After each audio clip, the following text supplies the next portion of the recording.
You're welcome. Very big welcome to our TV viewers. This is the big issue. We're discussing two key issues. One is Alan Kyerematen's resignation and the subsequent formation of the Movement for Change. That is a vehicle he wants to contest and win election 2024. And he said it's a movement for young people. And so the young people who have obviously expressed dissatisfaction with the governance of our country, hardship, etc., appear to have a place to vent or a platform to ride on. Alan Kyerematen thinks that he's a man to lead this agenda. He calls it a movement for change. Is it really a credible or viable third force emerging? Is he the one to lead that mission? Having been part of the MPP, which is in power now, which people are complaining about in terms of hardship, etc., can he extricate himself from the difficulties in terms of record of the MPP and now present himself as a new guy with new ideas, new vision to lead the so-called movement for younger people, movement for change? Is that really what Alan Kyerematen is seeking to do? And is that a possibility? Even though we are told that the signals are right and it is possible, it's more than possible. Is it really the case? Also, we look at the Kolebu Teaching Hospital and its matters around the dialysis fees, taking a decision on its own when it wasn't really supposed to do so. The ministry summoned a meeting to address that. But why should they do that? And also, is there a justification for it? They say things are expensive, consumables, cost of consumables have gone up, etc., as justification for their supposed increase. They've since reversed it. But what should be done to the people who took that decision? Why did they go that way? Why did they take that unilateral decision to do that? And should we revise the way we increase rates or fees for institutions like that without going through the process, parliament, etc.? What does it mean for patients, kidney patients who often go to do dialysis just to keep alive or stay alive? That is also part of our discussion today. My guest this morning, Haruna Mohammed, Deputy General Secretary of the MPP, Bo Bachman, spokesperson for the Alan Kyerematen campaign, Movement for Change, Sami Krab, former National Vice Chair of the MPP, and yet to speak, Alhassan Suhini, Honorable Member of Parliament for Tamale North, Franklin Kujo, President, Imani Africa. All right, let me come to you, Suhini. Alan Kyerematen is such a towering figure in not just the MPP, in Ghana's politics. He is breaking ranks with his party. He said he's going independent, formed a movement, Afrafranto, the Butterfly Movement, Movement for Change, hoping to lead the young people who are obviously, most of whom are obviously disgruntled about the affairs of the state. Of course, you are an outsider, you are not in the MPP, but I think as somebody interested in election 2024, you should be concerned or interested in what Alan Kyerematen is hoping to do. How did the news come to you about his resignation and the subsequent formation of the Movement for Change? And how do you see this as NDC? Well, Salam, good morning once again, and it's always a pleasure to share this platform with you. And let me say good morning to my colleague panelists, Ebo and Professor Haruna, who are in the studio, and those joining us virtually. Let me say good morning also to the viewers and listeners, especially the very good people of the Tamale North constituency. It's humbling to continue to enjoy their support and their prayers. To a very large extent, Salam, I agree with the sentiments not only raised by Alan Kyerematen, but also raised by Mr. John Boadu, raised by Mr. Mpianim, raised by Boache Jaco, and just rehashed by Mr. Sami Krab and Ebo. The NPP has become a pale shadow of itself. And so to that extent, I agree entirely with the observations that they have made. I mean, the NPP used to be seen as a party of elites, united and disciplined. In fact, the NDC was referred to as the Riffraff's Party because of the way that the NPP at that time organized themselves. And so, clearly today, when you look at the party, it does not resemble the NPP of the past. It doesn't, in any form or shape. And that is why sometimes I wonder what, again, people want to see before they come to the irresistible conclusion that Nana Akufo-Addo has become a scar not only in the NPP, but in the general politics of Ghana. And I'll come to that. But you see, I find Alan's withdrawal from the race first, as he did, as cowardly. And I see his breakaway and the recent bravado he's showing as a little too late in the day. And all of that will go against him, unfortunately. And the intention of leading, and his intention of leading this country. He had many opportunities in the past to show that bravado that could have led to a breakaway that would have been taken more seriously than today. So I have very little sympathies for him, except to say that when he says that this particular process of electing a flag bearer was skewed against him, you cannot take that away from him. It is clear that the establishment had a candidate, or they have a candidate, and they did everything within their power to make sure that that candidate emerged.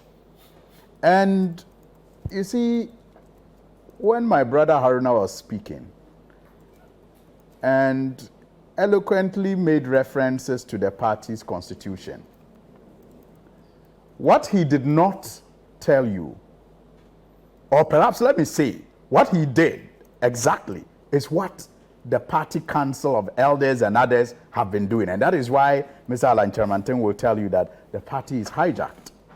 Why? Using the rules? Using the rules sparingly. Sparingly. So, for example, Haruna quotes Article 13.2.2 to say that at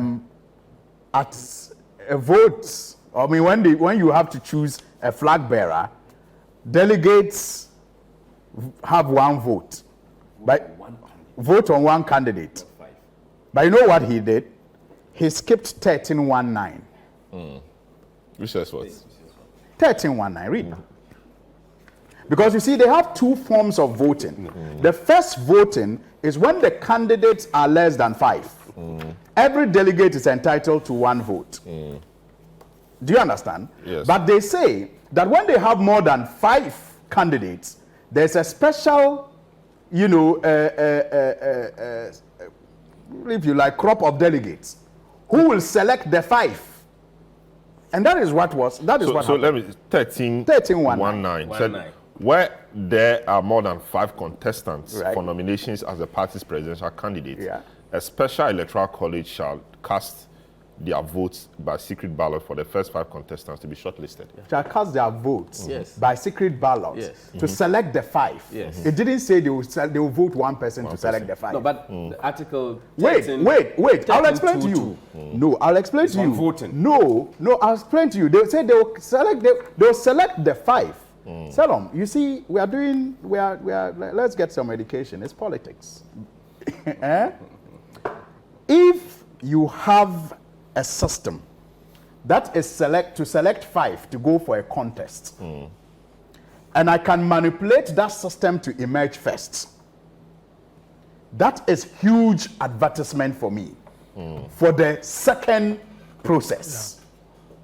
So, for example, Salom, if I have 900 people to choose amongst us around this table, so that 2,000 out there will choose, instead of putting billboards out I can aggregate that budget and bribe the 900 that will vote us. Do you get it? So when that 900, a chunk of that 900 think that I am the best, it has an impact on the 2,000 out there. We call it a bandwagon effect. It's a bandwagon effect. And so you see, if they wanted to be fair, they would have gone by the process where this 900 will go and select their best 5. No, wait. If they selected their best 5, the council would have come out to declare the results that this is the best 5 selected in no particular order. That way, it has no impact on the 20,000 that is yet to vote. But when you want to take advantage of the bandwagon effect, and you know you have control over the 900, or you have the purse to buy the 900, this is where you say that they must choose one and then choose a winner. Yeah. I mean, if you choose a winner, I mean, if the creme de la creme of the party chooses a winner. No, let me finish. I could have corrected you when you were speaking. When the creme de la creme of the party chooses a winner, you can imagine the impact, the effect it will have on those who originally did not think that winner is even the person they should go for. Let's not discount that. And so I'm just using this one example to say that I agree with Alan Kyerematen and his supporters that the whole system was skewed. And then you hear them say that, oh, all the 9 aspirants kicked against this process, but the one person who was the beneficiary of the process didn't say anything. He said that whatever the council decides, he agrees. Why wouldn't he agree? Because he's part of the establishment and he knows whatever they decide will be to his benefit. And so he agreed. So for me, I'm saying that Alan Kyerematen's withdrawal, and that's where perhaps I agree with Sammy Krop, is cowardly. I believe in staying in to make a difference no matter how difficult it is. His withdrawal from the race was cowardly, and his breakaway, in my view, I'll repeat again, is too late in the day. The bravado he's showing now is too late in the day. But let me come back to the New Patriotic Party and what it has become, which is creating all these confusions. Look, many of us said it even before Nana Akufo-Addo became president of this country. But that is the problem we have in this country.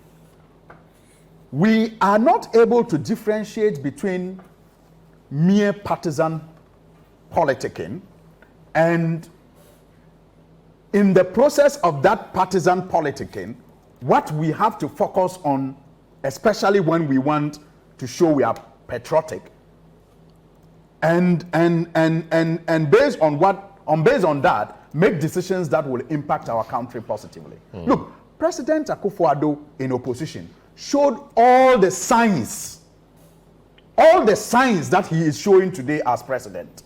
As in what? He indebted his party, Selo. He took the party to Prudential Bank, where they borrowed huge sums of money, and when the Prudential Bank threatened to sell their party headquarters, because the party could not pay 2 million Ghana cedis. We thought it was just a political party in opposition and their issues didn't bother us. When the party chairman at the time and the general secretary resisted the proposal to use parliamentary aspirants, filing fees to defray that debt of Nana Akufo-Addo and his team, they were chased out of the party.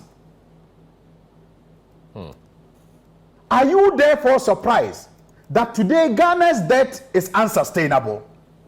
That he has borrowed us to our neck? No, are you surprised?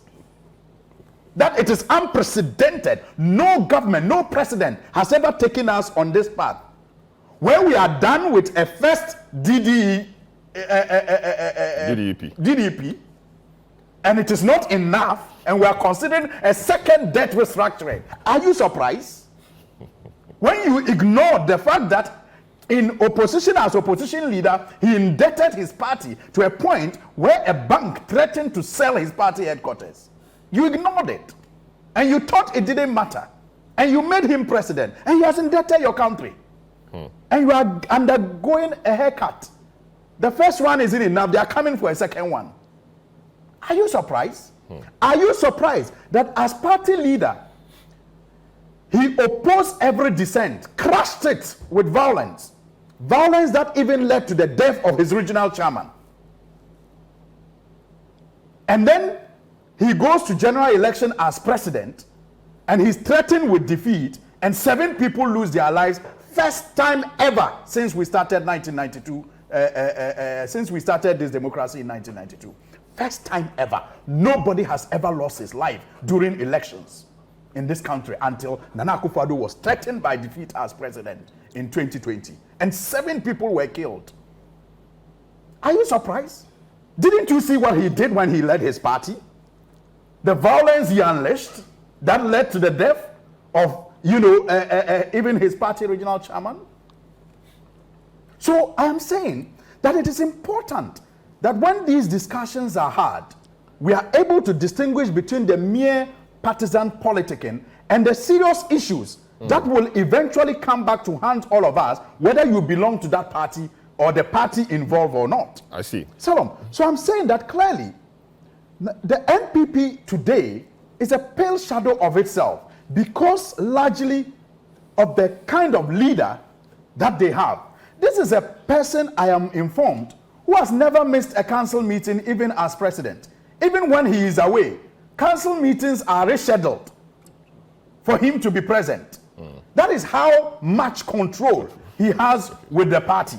That's how much control he has with, he has over the party. But he's such a huge figure. So if the president is not in town and you even have to reschedule the council meeting, why not? Well, but it doesn't mean that because he's that huge, he is the repository of all knowledge. Things can be done in his absence. But Salam, I am saying that the NPP indeed has become, a pale shadow of itself. And members like Alan Kyerematen has said, and Kwadwo Mpianim has reiterated, need to speak up unless they do not care about the future survival of this party. And Mr. Alan Kyerematen was smart when he said he's not forming a political party. He's forming a movement. And my view is that he still has some, residual love for the NPP. For the NPP. And he is hoping that perhaps this movement can lead to some, change that will shake the foundation as it is currently, positioned in the NPP, and perhaps give it a new lease of life. But if you read Boakye Jako's statement, what he said clearly was that Alan may have put his thoughts on paper, but many others have taken the same decision in their hearts, and they will express themselves on voting day. And that, for me, is very profound. It tells you that, and if you look at the kind of support Alan's breakaway has generated so far, it should tell you that he is simply manifesting the aspirations and the views of many people in the NPP. And so the party can decide to disregard his views and choose to ignore the things that he is saying.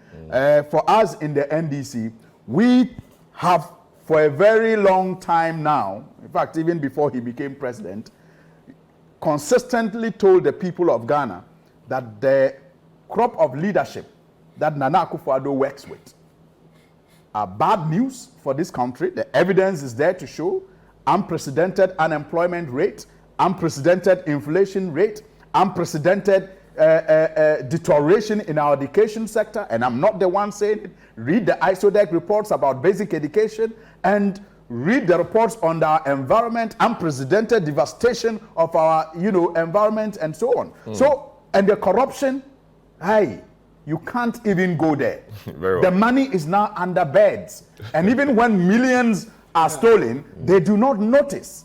Very well. So we are committed as a party to rescuing this nation, giving it hope, and resetting it on a path of growth. Very well.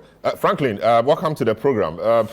To move the discussion forward, Alan Kyerematen, obviously a very big figure within the MPP, now forming his own movement. Organizational skills, he says he has organizational skills. Given how his votes have dwindled in the past, I'm not so sure.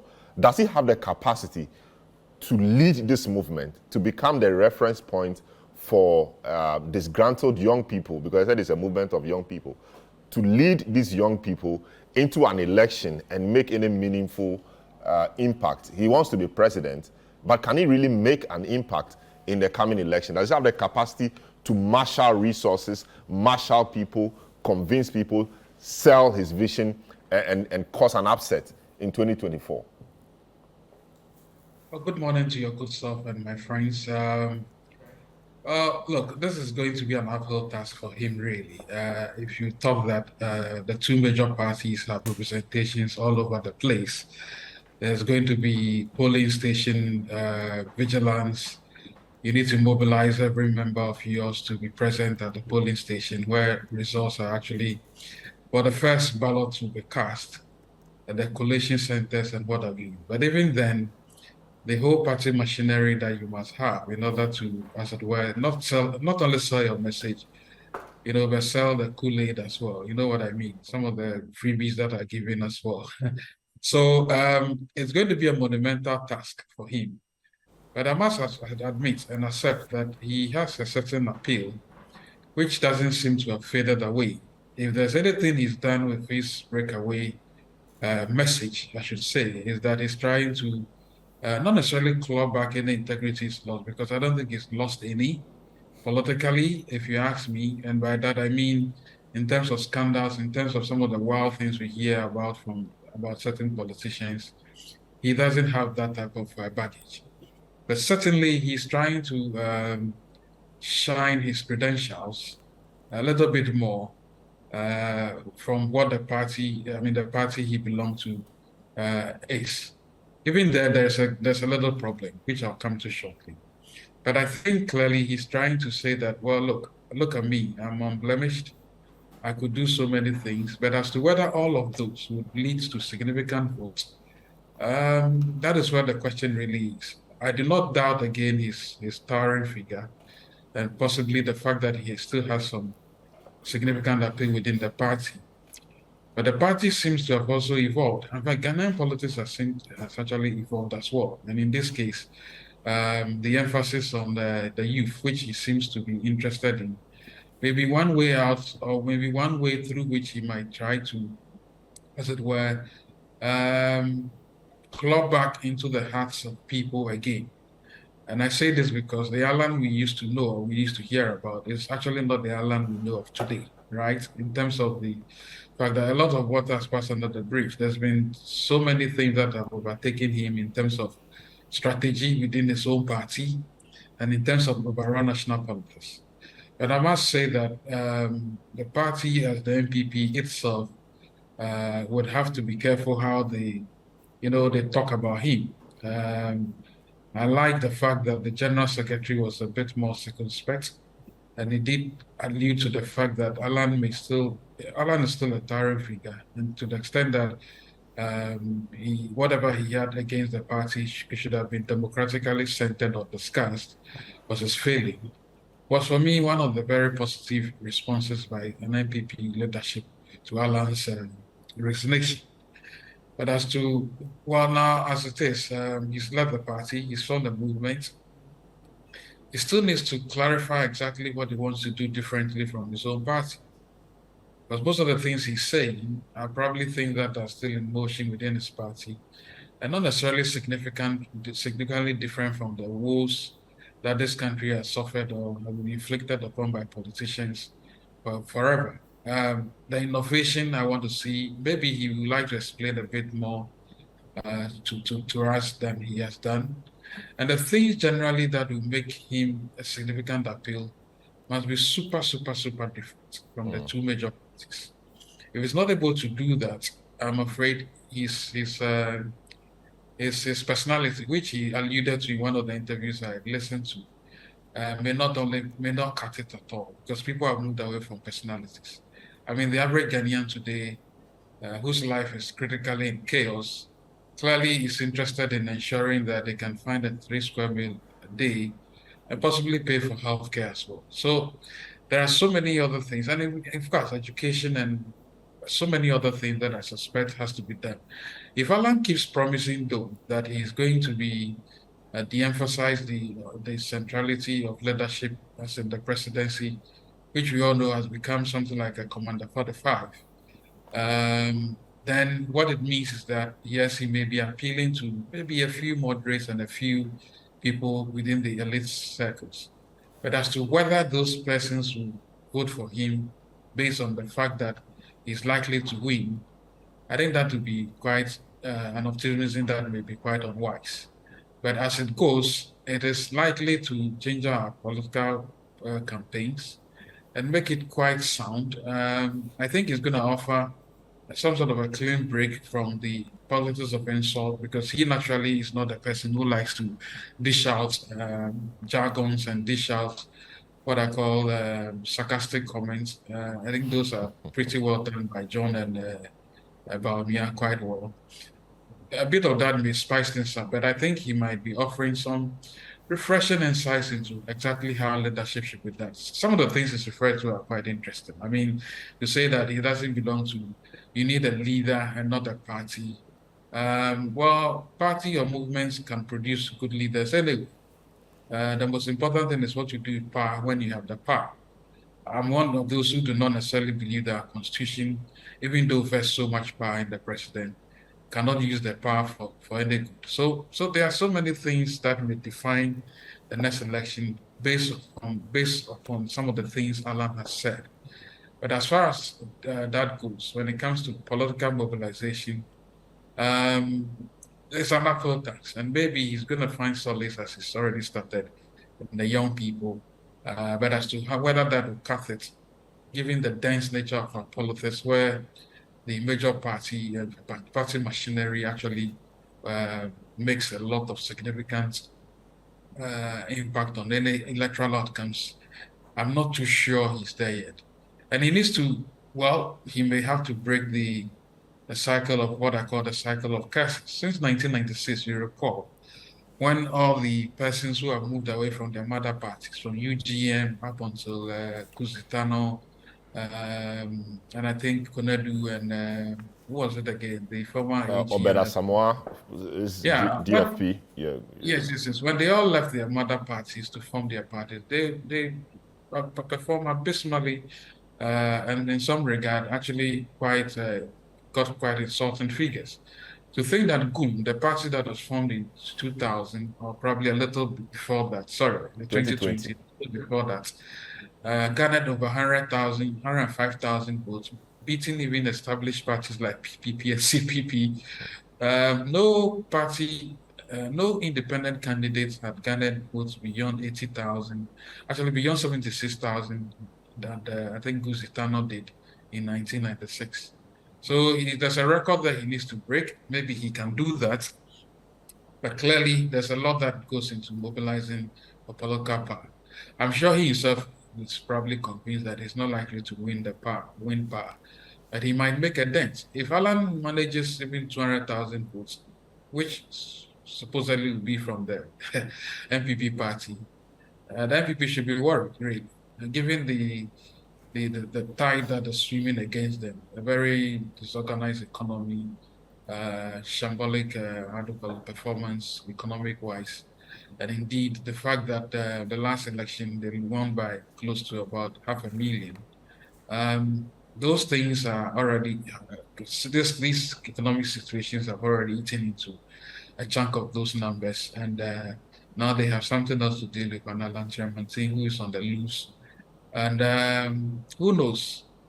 Maybe he might just make a dent. If he manages 500,000, maybe 200,000, 250,000, MPP is in trouble. I see. Interesting point there. I wanted to speak in terms of organization and strategy. We realize that many of the conventional politicians who have risen to the top had a way of using the media, for example. Nanado used the media quite, in a good way.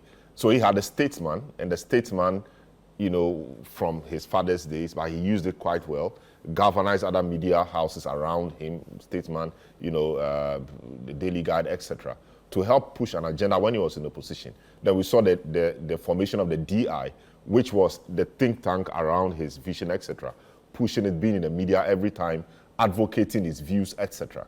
Kennedy Japan, we see, owns a media conglomerate, or it's a media mogul, owns a number of media houses. Anytime he wants to speak, he's given the opportunity to speak.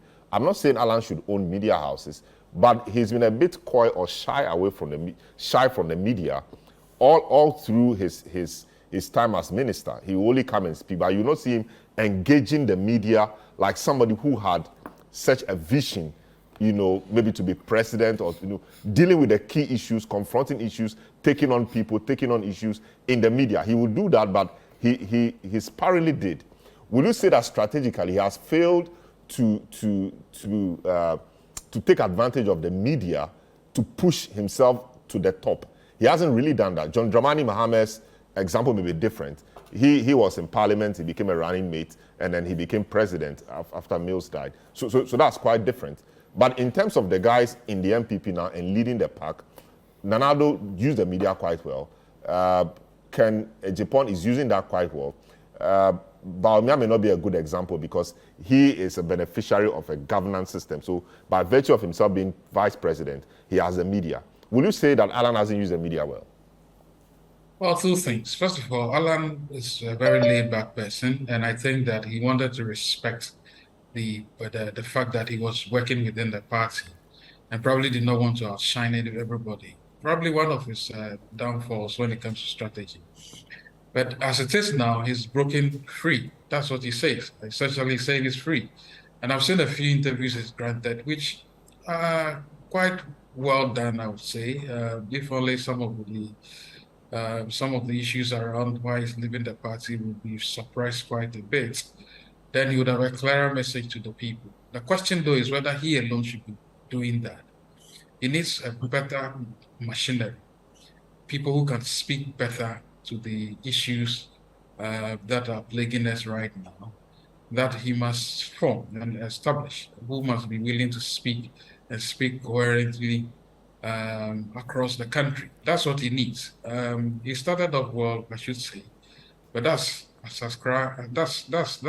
just because he has to explain himself right now. Mm-hmm. He needs a better machinery, a party full of a group of people who are committed to his cause, who can answer intelligent questions as well. I think that's what he needs. Maybe he's forming that. We don't know yet, but that's what he really needs to do in order to break this media cycle. And of course, the media would love it because, look, getting to an election, the media would want to hear narratives from other supposed candidates who are contrary to the establishment to, the NDC and the NPP.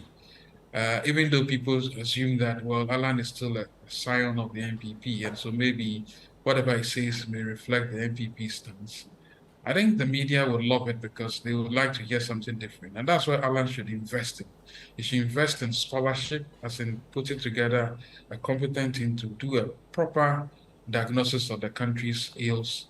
I was a bit disappointed when he did his first GTP transformation speech. That was way before he left the party.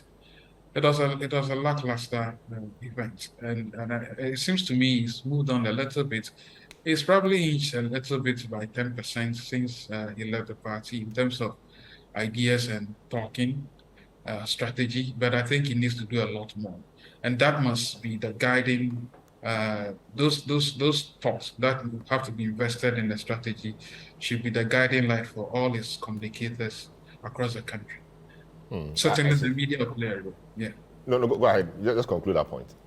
Yeah, I was just saying that certainly the media will play a role. I mean, Alan should by now be thinking about how the country will look like by 2028. I mean, any politician who gives me that, I'll tell people to vote for him or her. I like to see how the country will look like in terms of some of what I call being in the mimicking the habits of highly effective countries. Of all the indices that we know about, global economic indices, human development indices, even happiness index, right?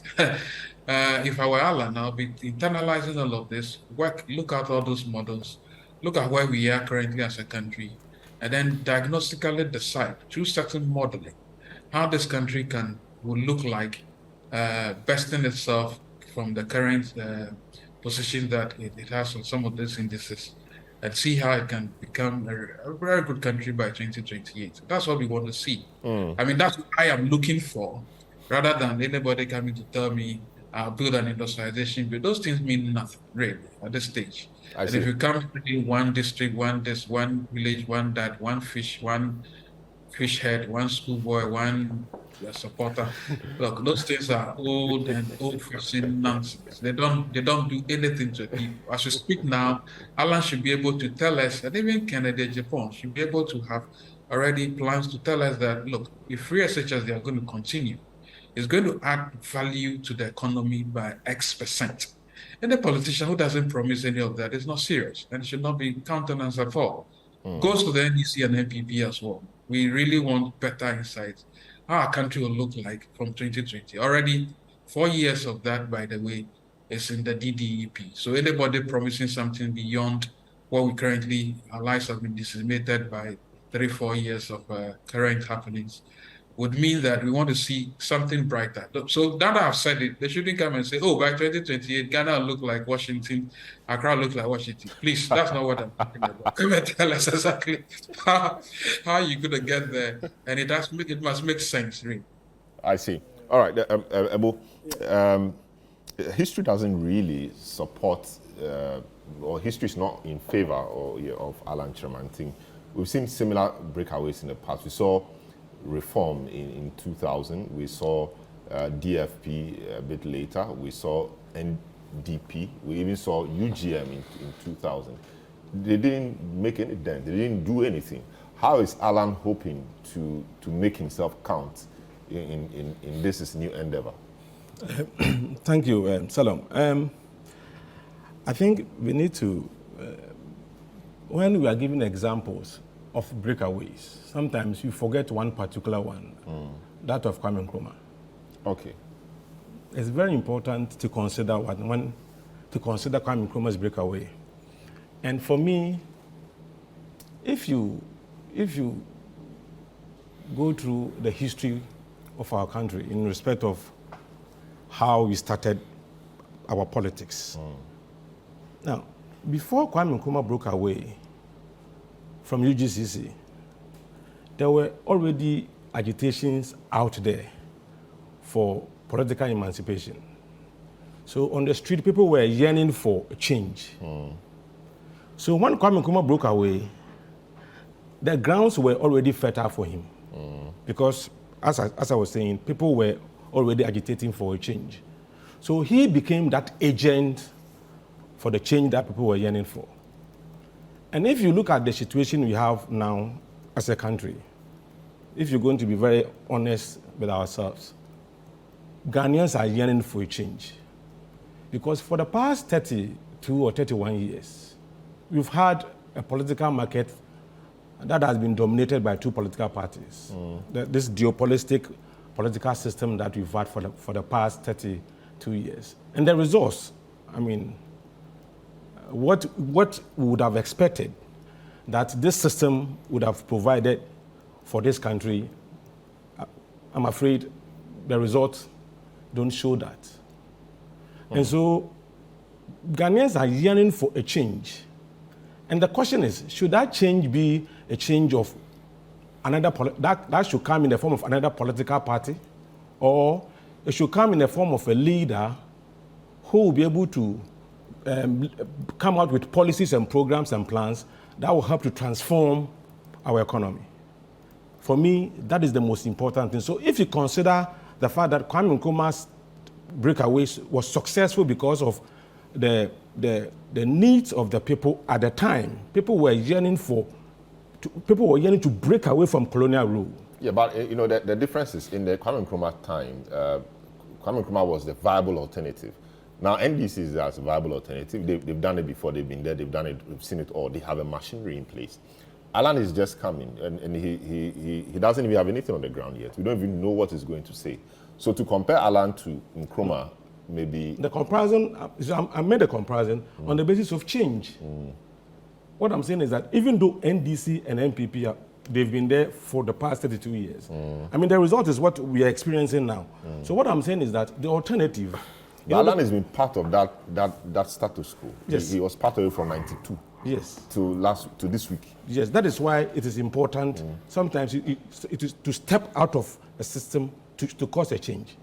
That is important. You see, interestingly, people forget that the constitution that we are running provides two means by which people can lead this country. Either you ride on the back of a political party or you go as an independent candidate. Now, for the past 32 years, the duopoly that we've been practicing, only two parties, these two parties, have managed Ghana. And I'm saying that if we are not happy with the way they've managed Ghana, the alternative should not be either political party. Let's look at the other side of it, where someone can come as an independent candidate, as Alan has put his plans forward, to form a government of national unity. And for me, if that alternative can be considered by Ghanaians, it will go a long way to help this country. And the movement, as Alan himself mentioned when he organized a press conference, he said the movements will be predicated on 4 important pillars. And he said the movement will seek to break the status quo. That's the duopoly, the duopolistic political system that we've been having for the past 32 years. And the second one is said to establish a government of national unity. Then he said to build consensus on a national development plan. Then the fourth one, to inspire behavioral and attitudinal change. These are the pillars on which he wants to use this movement. But we already have a national government, don't we? National government, which means that we have persons from all religious persuasions. We have persons from all the regions of the country. We have persons from everywhere. No, that is on paper. I mean, let's be honest. But we have Muslims in government. We have Christians in government. We have traditionalists and all kinds of people in government. We have the Constitution, in fact, tells us that we should have people from all regions, in cabinet or in government, forming a government. That is to give the government a national character. No, the national government in this sense... Political party. But the national government in this sense is looking at the situation where you can harness all the potentials and the talent of all the political parties together. So the national government is in respect of political parties? No, political party... No, I mean... Because Salam, let's be honest with you. Let's be with ourselves. The current political system that we have, this duopoly, is a system that breeds winner takes all. I mean, let's be honest, unless you don't want to accept it. To the extent that in this country today, if you are holding Ghana card and someone is holding MPP or NDC card, depending on which party is in power. The party card is yes, that is the extent we are destroying. No, because you first need to be a Ghanaian to have a party card. So the Ghanaian one is taken for granted because you are a Ghanaian.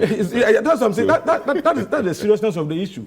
You see, if the two of us, Salam, are going to look for a job or contract, or we're going to seek for scholarship or anything that we need to benefit as Ghanaians, and I'm holding Ghana card, and you are holding MPP. MPP is in power.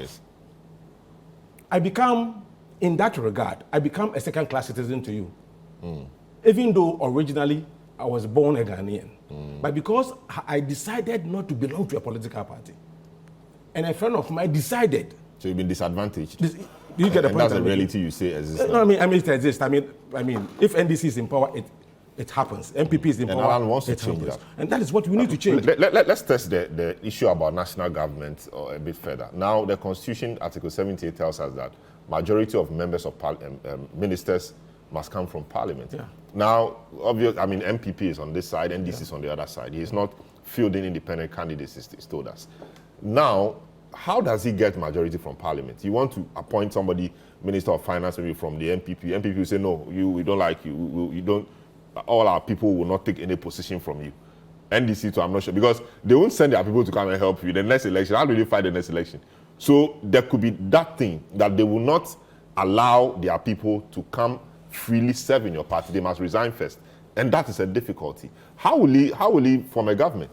No, you see, for the sake of our country, if Alan becomes the next president, because this is the first time an independent candidate wants to be president. But it's not just an independent candidate. So if you have other independent candidates like Joy, etc., they don't have any, call it baggage. They've not angered any side of the divide. But you know, but now Alan Cumming is angered the MPP. His president will MPP allow Kenneth Furata to go and be his vice president. I know. His finance minister. You know Alan. You know his persona. He's a unifier. Yes. I mean, and he reaches out to all the political parties. The point I'm making is that if we have a national government where appointments will not be based on loyalty, but on competence. But he must first satisfy the Article 78 test. That is majority of ministers from Parliament. No. You see, it's going to happen, and then when we get there, we shall cross the bridge. The people will come and support him against their party. No, that's the name implies. It's a national government. Why would you want to be part of a government that seeks to... So Sweden, for example, is a member of Parliament for NDC. Yeah. So he's crossed the first hurdle. Yeah. He can be a minister properly, so-called. He's a fine gentleman. Yes, you appoint him as minister for whatever. And his party says, no, Sweden cannot go. Because if Sweden goes, we want to come to power. You will go and be working against us. But we shouldn't allow these two political parties. No, but that's the reality. That's the constitution. Manipulate that's what and it is. dominate. No. You see, Salom, let's. You see, it's like we are putting the cart before the horse. No, but we need to know how it works so that we can support you. Yeah. So, no, but when it comes to appointment of ministers, as you rightly said, don't you think it would be nice to have a situation where we have ministers like one cabinet? You see NDC people sitting here, MPP people sitting here, people who are not into politics, like people from the academia, from the labor, from the business community, being part of a cabinet, where when you present a budget, there won't be any confusion like what you normally see in Parliament, where the national agenda becomes the priority and not political agenda. I'm saying that if we're able to do that, it looks very beautiful on paper. We are with you. Anything that looks beautiful that's on paper, what we want. Yeah, anything that looks beautiful on paper can be beautiful on the ground if you commit our hearts to it. And I'm saying that if you do that, it's going to help us. Now, I want to quote two very important politicians. Quickly. Yeah, two very important politicians. First, I want to quote something that George Washington said in his farewell address in 1796, 9th September. You know, Washington, in those days, there were no political parties. He was the first president of America. He won as a federalist, but not like on a ticket of a political party. So more or less, he won as an independent candidate. George Washington said something. He said, let me now take a more comprehensive view and warn you in the most solemn manner against the baneful effects of the spirit of party generally.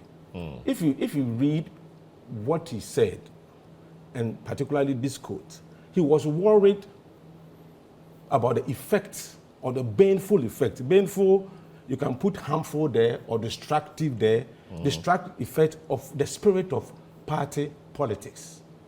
For me, we are where we are as a nation because of this spirit of party politics that allows the winner to take all, that allows people to be appointed to sensitive positions, not because of their competence or their qualifications, but because of their loyalty, like as we've experienced in this country over and over again. A political system that has divided us so much that if you go to Parliament, sometimes you wonder, look at what happened when the E-levy was being passed. Look at what happened when we were selecting our, the Speaker of Parliament. I mean, this is the system we've practiced for 30 years. Question, are we happy with the result that has come out after 32 years or 31 years of practicing this geopolitical political system? And for me, I don't think any Ghanaian can say it's been all well and good. Now, the opposite, which Alan is proposing, is that, fine, as we have it now, Salom, after riding on the back of political parties to become president, what we hear is Nanado's government, Mahama's government. So after they've won, they become bigger than the party. And it will be Alan's government. Yes, and so I'm coming. So emphasis is not on the party. The emphasis is on the person. Okay. So if you want to select someone to be the chief executive of the country, why should you consider the party on which he pursued that ambition to become president? Why should you consider the party? Because the power of the president, the executive power, is not vested in the party. The party, very well. We know that. That's why there could be an independent candidate who will win to be president. No, I wanted to. Okay, so land quickly. Yeah. So the point I'm making is that if we have a situation where if it is not NDC, it is the MPP for 32 years, and there's the need for us to change what we don't like, and the Constitution provides for another avenue. Why don't you, as a nation, try that avenue to see whether this time around, with this government of national unity, we will be able to solve the problems that have been bedeviling this country for 32 years. And for me, that should be it. I see. That should be it. All right. Going forward as a nation. I'll take a short break. Of course, a number of you haven't spoken, and we are trying to manage the time. We'll take a short break. But before that, let me just share two of your messages that have been coming through. And your messages are still welcome via 0549 986 996 and 0204 447 033. We'll be happy to read them out to the rest of the world. Babamu in Tamale says, indeed, I wasn't surprised. Mr. Kyerematen took the decision to quit the MPP. We the MPP believe in the rule of law. The DMB signals are poised to break the 8. It's possible. My regards to DGS Haruna Mohammed, aka Prof. All right. Chidudu from Hohoi says, Alan is trying to liberate the party from a control freak.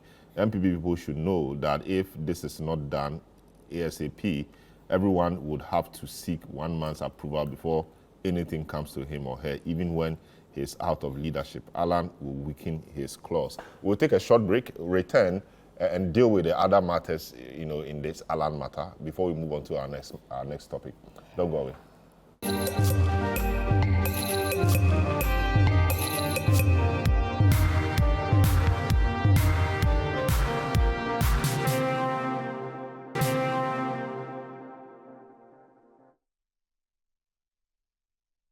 I'll come to you now.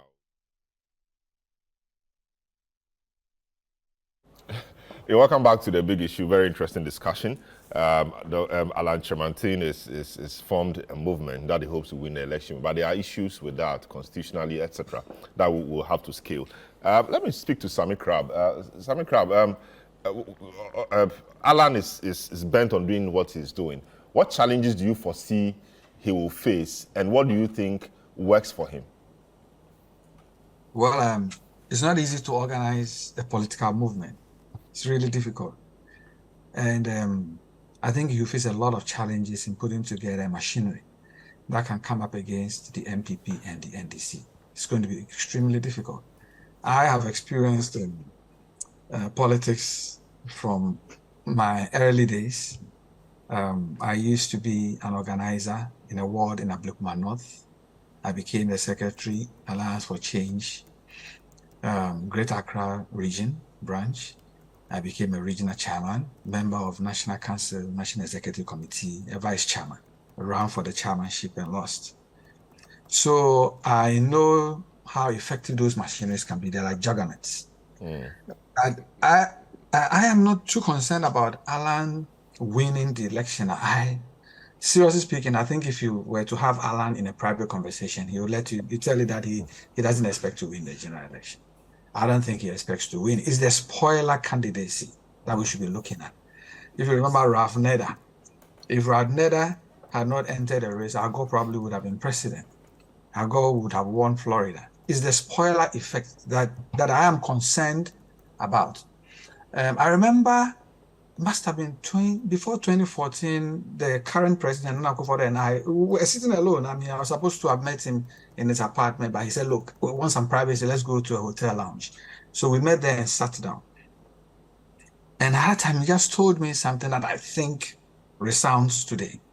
He said he doesn't really think that political parties win elections. He thinks that political parties in government lose elections. So, and I think it was very profound. What it then means is that it is the party that self-destructs.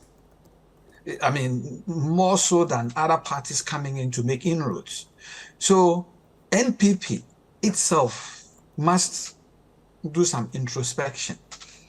If we are breaking apart, and trust me, there are many people out there who perceive that they don't have any space in the party. And I think for once, I will agree with Boakye Jakun that a lot of people may end up voting. I mean, in their hearts, they've made up their minds. I mean, I say this all the time, even my mother in my house. She's so disillusioned, and she's always taking out on me when I have nothing to do with government. So there are a lot of people out there who feel pissed off, and that may be our problem. The competition is not necessarily people outside. A professor of my marketing professor once said, competition is anything that takes away from your profits. It doesn't necessarily have to be external. If your internal doings are not correct, they put pressure on your income and take away from your profits. So if our internal doings are not proper, it will take away from our profits. In this context, it means our votes. And that is what we should be more worried about. I heard you talk about some hypotheticals. I really don't think Kyerematen will win anyway. But they're hypothetical that should he even win, he'll have a problem forming the government. It's happened before. I mean, Kufuor appointed Indo. He wasn't in the party. And we have a second, speaker, deputy speaker of parliament, who is an independent. And the party decided to court him and caucus with him because they needed him. No, but these instances are quite different. In the case let me advance. Can I advance my argument? Very well. Please? Okay, so let's have a hypothetical situation, because what you are dwelling on is just hypotheticals. Let's have a hypothetical situation where Alan Kyerematen should even win, and the New Patriotic Party realizes that, oh my goodness, it would be better for us to be in government than outside of government. Can we talk to Alan Kyerematen? After all, he was one of us, just as Siama was, and then see if he will become our president. He has roots in the party. You could also have a situation like that. So these are all hypotheticals. That's all I want to say. These are hypotheticals. You have a situation where people will decide that there will be MPs for Kyerematen. The New Patriotic Party will join with him and then make him their president. At the end of the day, he was one of us. You know what I mean? But then again, I don't think he will be able to win. And I don't even think he has to win to damage the NPP. He just has to take votes. Like, when Franklin was speaking, he talked about the 500,000. And sometimes people think that if you won by 500,000, you need 500,000, or somebody needs to move 500,000 away from you to win. No. If the person moves 50% plus one of the 500,000, you are in trouble. All things being equal, So Alan Kyerematen taking 250,000, 300,000 can even create a lot of problems for the new. If he takes it from our votes, our 500,000 votes, he just needs to move away, a certain chunk of it, and then we can be in trouble. So I do not think that Alan Kyerematen, to sum it up, will be able to make it. I don't think so, but I'm not God. I don't know. I'm not God. But I think, given my experience, it will be very, very difficult for him to create the kind of organization. And he also needs the grit.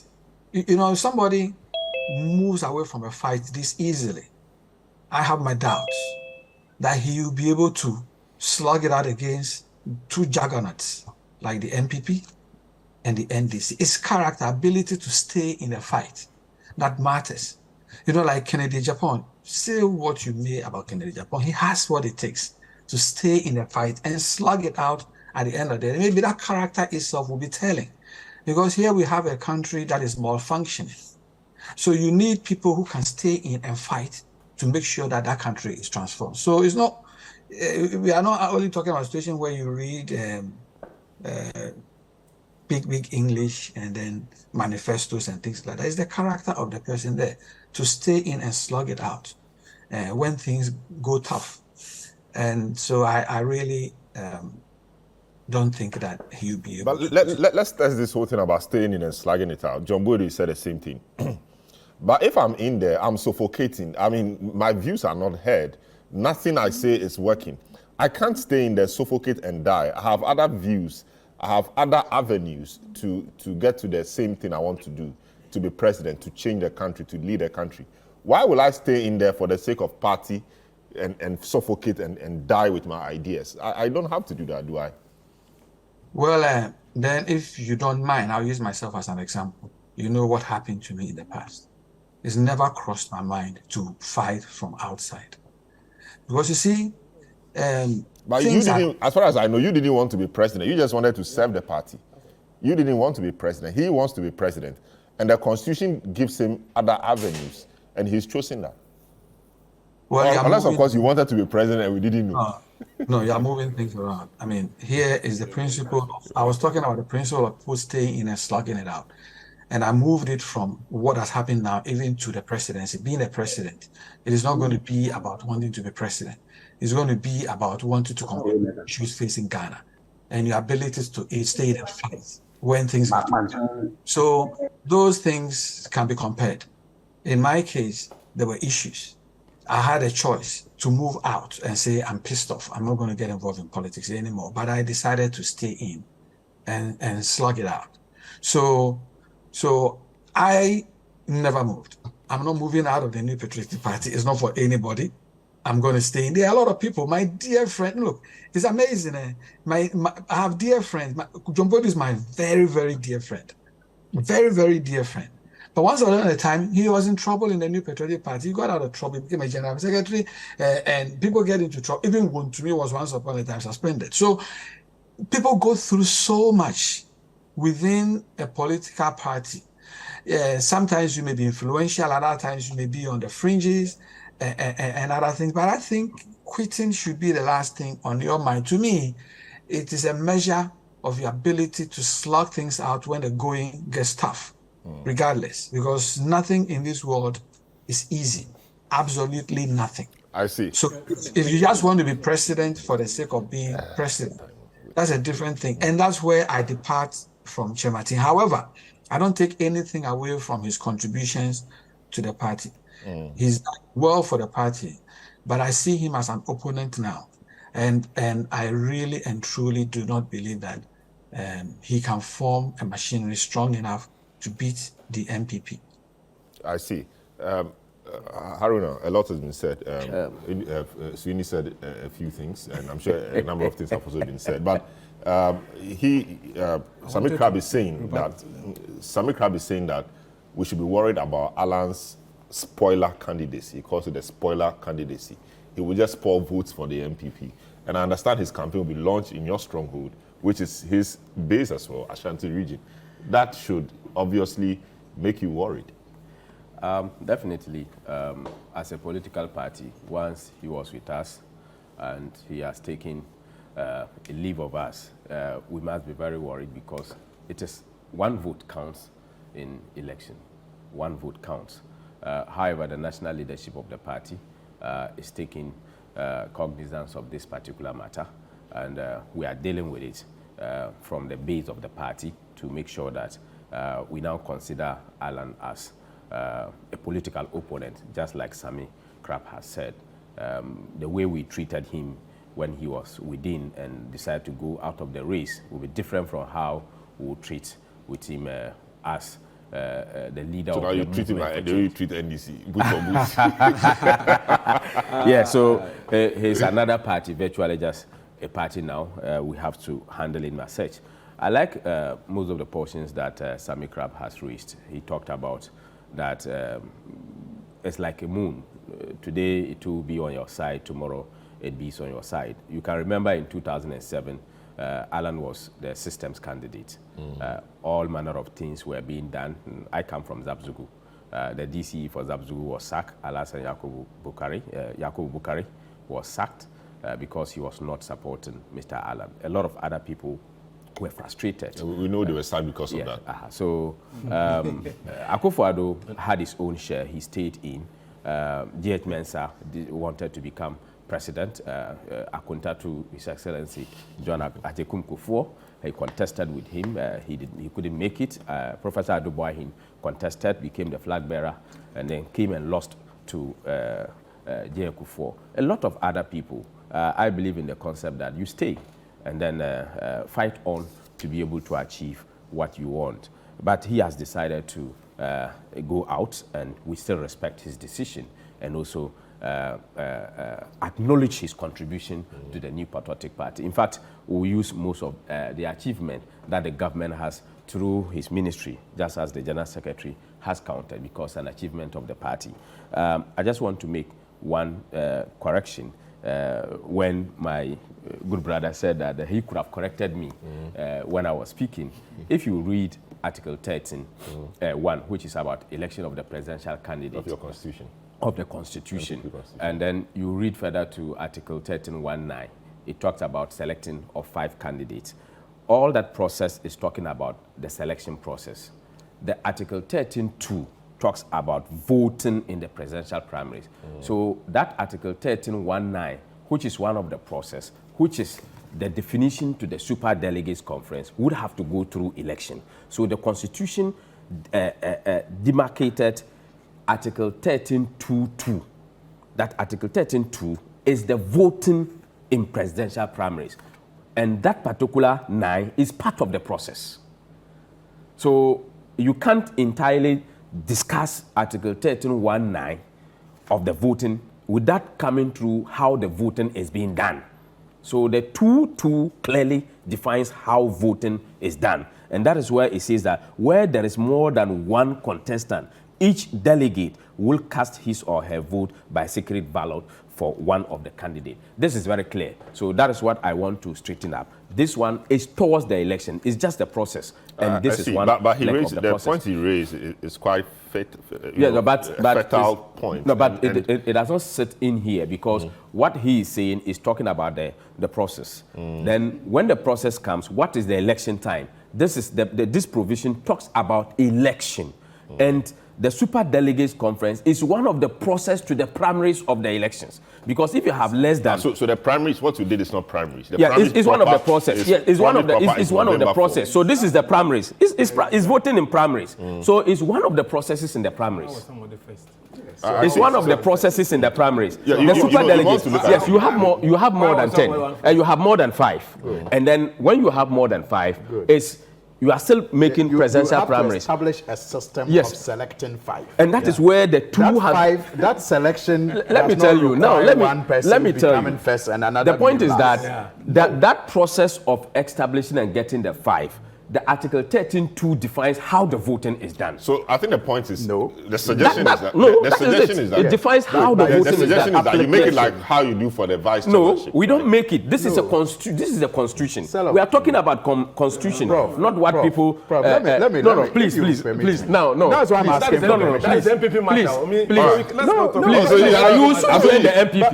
You should join the MPP. Because the road will become very tough. You should join the MPP. So once you are done with the point, I'm moved to Sweeney. I'm not that. So what he's talking about is entirely different from what that particular provision is talking about. It's talking about election.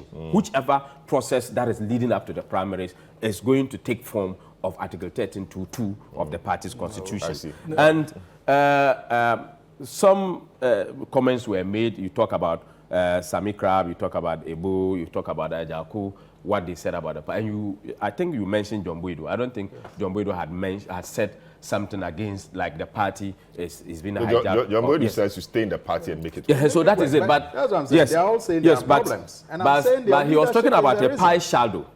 Pill Shadow. Yes, but that one, Pill Shadow. But John Boydo has not said John that. Boydo did not say that. So I I want to didn't just say- I establish. didn't No, say you said anything. when you were No, mentioning he the said name, John Boydo John said they Boydo's should name was stay- mentioned. You don't go out. Yeah, his name don't was go out. mentioned when he Stay was there. talking about the Pill Shadow, and his name is not. You know, And Wait, is he? wait, I'll give you 15 What I'm seconds. saying is that, no, I No, think let him I'm not finish. done. No, but you need to speed up. I'm not done.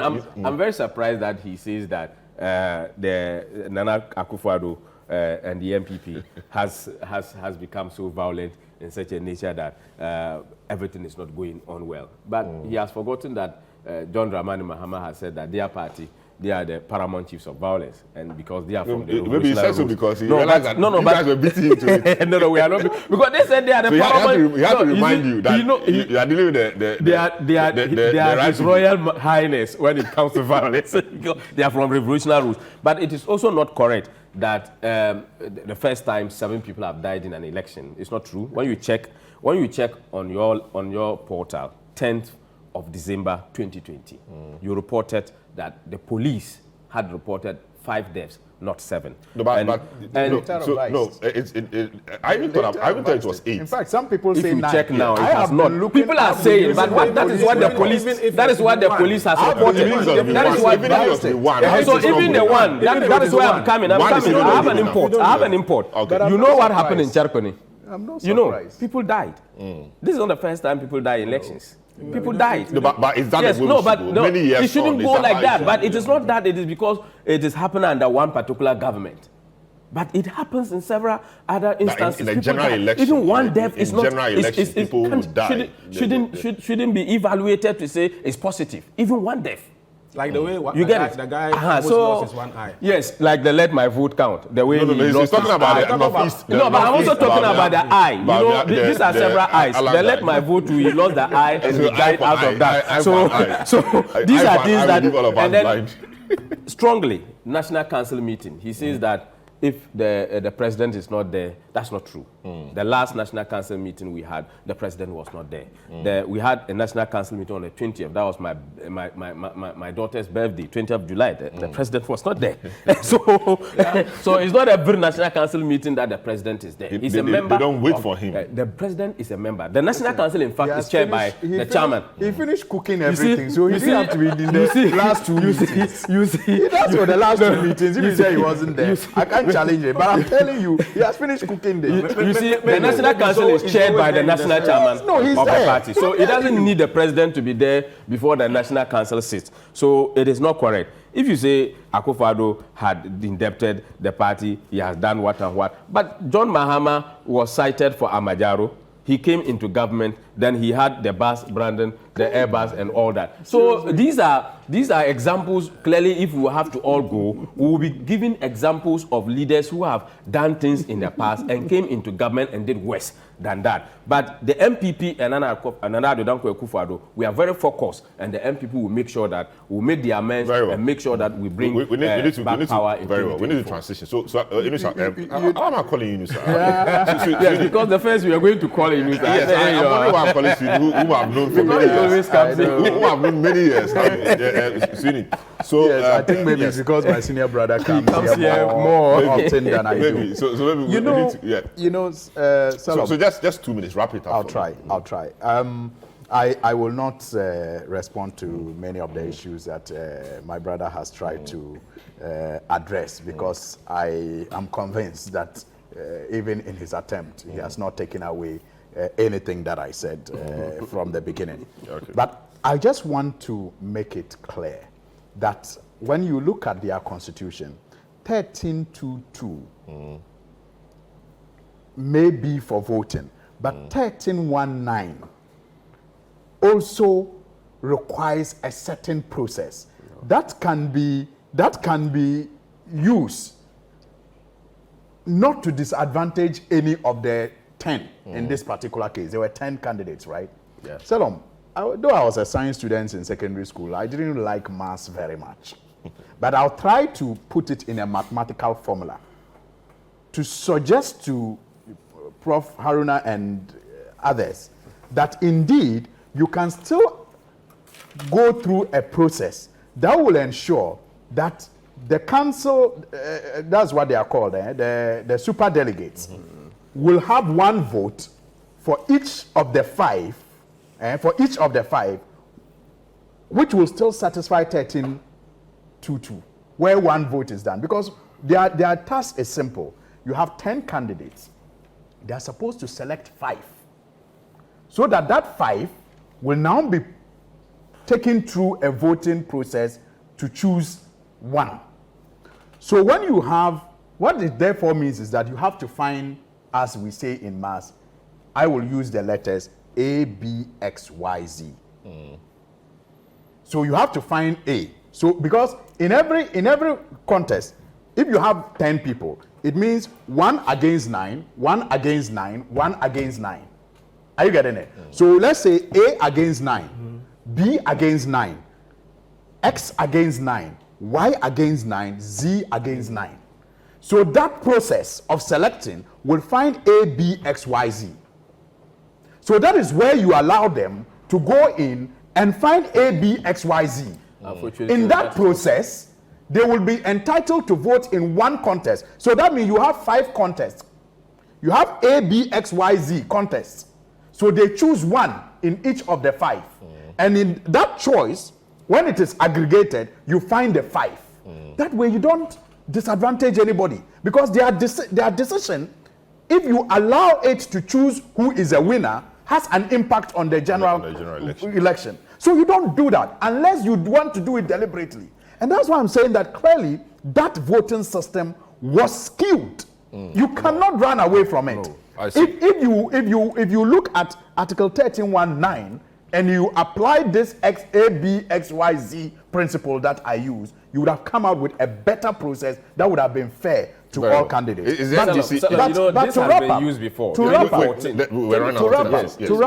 wrap up, Salam, I just want to appeal to Ebo, and maybe many who may have also been taken into that movement of forming unity government. That look, sometimes I have a feeling that as a people, we really know what we want. We just fail to identify it when we see it. And we keep searching. I mean, for example, Sami Krab gave the examples of Freddie Blay and others in government, and Ndum and others. But look, if it is about CSOs sitting in cabinet, leaders of civil society organizations sitting in cabinet, and technocrats and academicians sitting in cabinet, President Mahama, as president, appointed Professor Nana Jane Opoku from the academia, appointed Nanoye, who was, until her appointment, was one of the leading activists in this country in terms of human rights abuses and all of that. In fact, even during her vetting, some of them claimed that they did not even have the NDC card. Do you understand? Professor John Dramani Mahama again appointed Raymond Atuguba. You remember, from academia. Talk about civil society organizations. I mean, Sule Garba and others were all in government. And these were not people who didn't have standing in the field that they played in. Heck, let me even land with that. Even a blind man was appointed a minister of state. What didn't he endure? As a result of these things, that's what I'm saying. Sometimes we don't even recognize but there was no NPP person in government. But I need to make what I'm saying is that we were talking about getting people, from civil society, from academia, and I'm saying that we have been there. We have a leader who has demonstrated his ability to do that, to rise above the partisanship and give opportunities to people based on their competence. And I'm telling that all these people, Professor Raymond Atuguba, Zule Garba, Nana Jane Opoku, Naoye Lita, and others, came with a lot of experience from the fields that they operated in. And no wonder that he was able to leave the legacies that he left, the development. Today, he's called the infrastructure king, not because he slept and dined, at the presidency. Clearly, President Mahama, the unprecedented levels of infrastructure that he established cannot be contested. The policies, when it comes to speak to people in diplomatic circles, they'll tell you when it comes to policy, President Mohammed's government was second to none. And Very well. it is because I want to move all to of the these next people topic. Yeah. impacted, the governance that he provided. Look at the gender ministry. Since Nana Oye left that gender ministry, has it been as it was then? Great points there. Well, so this is a big issue. 97.3 Citi FM and on Citi TV and on Facebook. Franklin Kujo is on, but we'll make the transition to the next issue. I'll take a short break. When we come back, so guys, thanks so much. Sami Krab, former National Vice Chairman of the MPP, thanks so much for speaking to us on this, and your views, have been very much appreciated. Abu Bakman, spokesperson for Alan Kyerematen campaign, who wants more time. Thanks so much, but we'll talk more. And Haruna Mohammed, Deputy General Secretary of the MPP. Thanks, guys, for being on the program, and your views well appreciated. We'll take a short break. When we come back, we then move to the discussion on the Korle Bu kidney dialysis fee increment and what that means for us. Alasan Suhini, Franklin Kujo will be on that panel. Dr. Thomas Anaba, former medical director of Ridge Hospital, Major Kojo Ahinkra, who is a kidney patient, will also be on that panel. This is the big issue. Don't go away.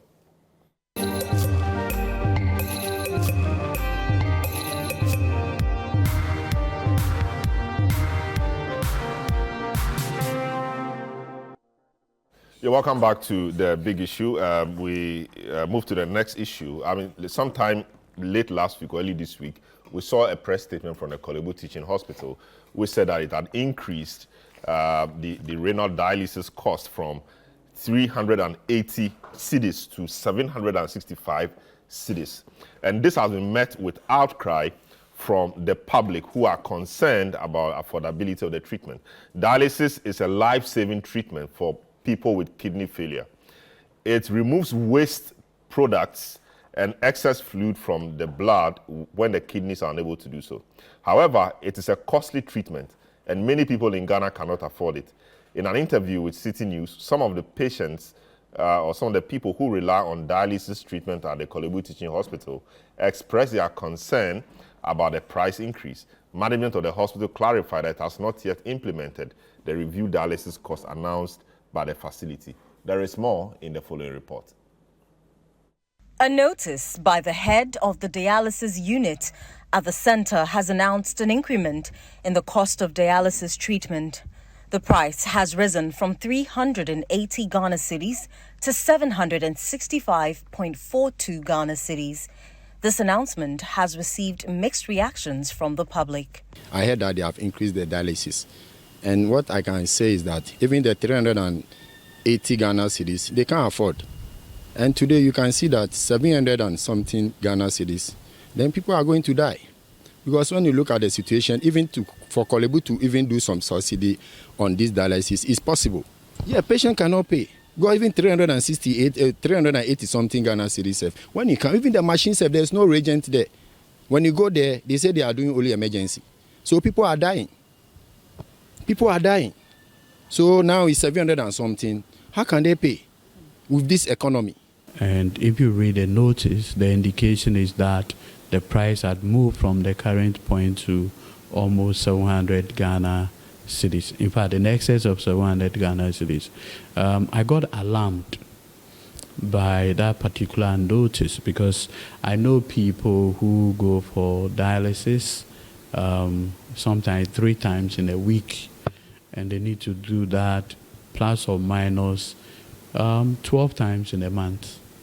And so if the person needs to do it 12 times in a month and he hasn't to pay in excess of 700 cedis per session, just do a simple calculation.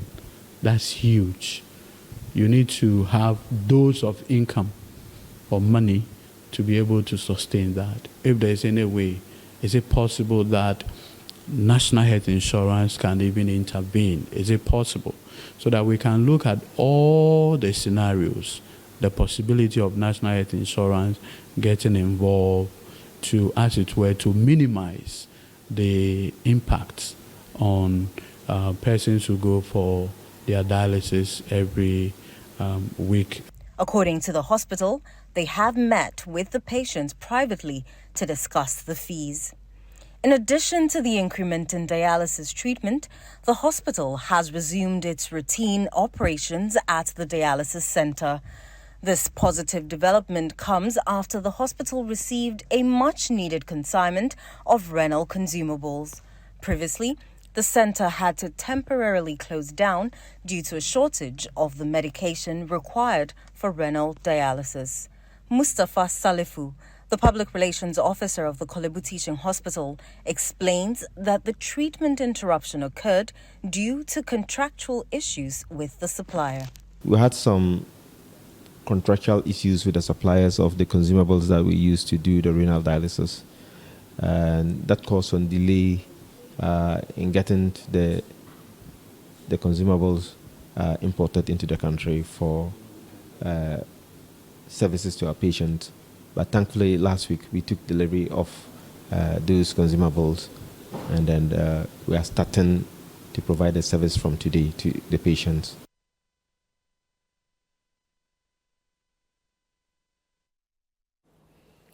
All right, so that was that report, which tells us about the increase in the fee for dialysis. That has since been reversed, and the health minister summoned the management of Kolebu Teaching Hospital for a meeting.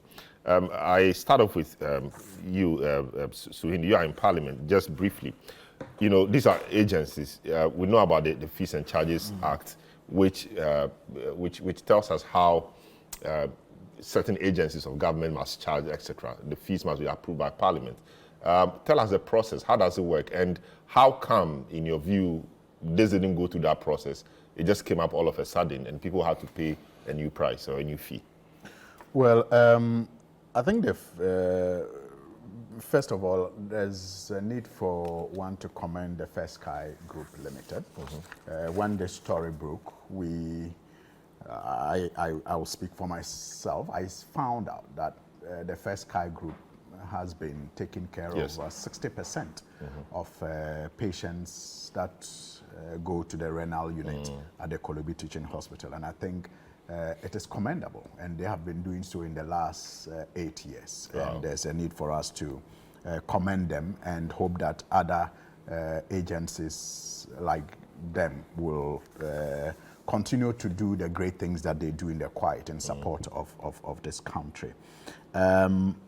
People were upset, and rightly so, because one, it was unconstitutional for illegal, let me put it that way, for the unit to increase the rates the way they did. And I also think that it appeared a bit insensitive given the economic circumstances that we all find ourselves, and the fact that this is a matter of life and death. It is not one that you can choose to do or not to do. Not doing the dialysis means you are dying. And so I think that a matter like that shouldn't have been handled in that lackadaisical way. And so people were rightly upset. The Fees and Charges Act of 2020, that's Act 1080, outlines what departments, agencies, and ministries have to go through in order to get their fees approved. And that wasn't done. And so I'm not surprised that the hospital had to be called to order by the ministry, because the responsibility is more with the ministry. The minister, even though gets these fees and charges approved annually, has the power to also periodically review the fees and charges of agencies and departments under him. And it is based on that review that rates can either go up or come down. And if all of that wasn't done, the ministry did right by instructing the agency, in this case Kolebu, to suspend the rates. I am, however, surprised that the CEO suggested that the management had not approved the fees, and yet a notice was put out, and it was actually implemented because some people paid and there are receipts to show. And you had even the hospital PRO speaking to the media and justifying, the increment. It brings to mind the kind of management structure that may exist at Kolebu. I mean, why, unless of course the CEO was just being diplomatic and trying to manage a very bad situation. Otherwise, it will be telling for a unit to implement a decision without management approval, a decision that, you know, affects human life without management approval. I think that it doesn't tell very well on the management of the hospital. Very but I want to use this opportunity to also commend the Tamale Teaching Hospital for the yeoman's job that they do in this regard. If you look at the data, the Tamale Teaching Hospital serves almost all the northern regions. Part of the country. Yes, the northern part of the country when it comes to dialysis services.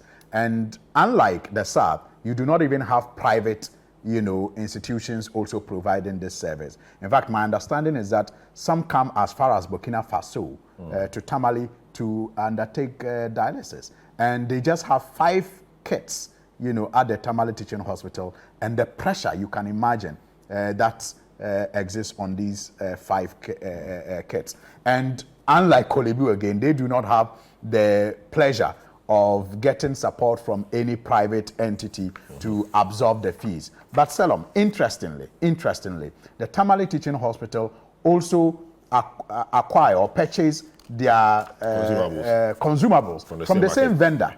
From the same vendor here in Accra. And guess what? They have to even transport their reagents, you know, their consumables from Accra to Tamale. Yet, they are still charging 300 Ghana cedis per session, as against 380 that is done here in Accra, and now being contemplated to be raised to about 780, 60. So I think that the Tamale Teaching Hospital deserve commendation. They must be doing something right. If they are charging less, even though they get the consumables at the same price, and then they transport it to Tamale. So we need to interrogate the issues. But there must be agreement when it comes to the fact that prices of goods have skyrocketed. There are many reasons for that. But one of the things we cannot run away from is the charges that importers have to pay at the port. Salom, it is crazy. In some cases, the charges have quadrupled, you know, within a very short period of time. A 40-footer container that, you know, used to be cleared at about 3,000, at about 1,971, you know, Ghana cedis, is now being cleared at about 3,348.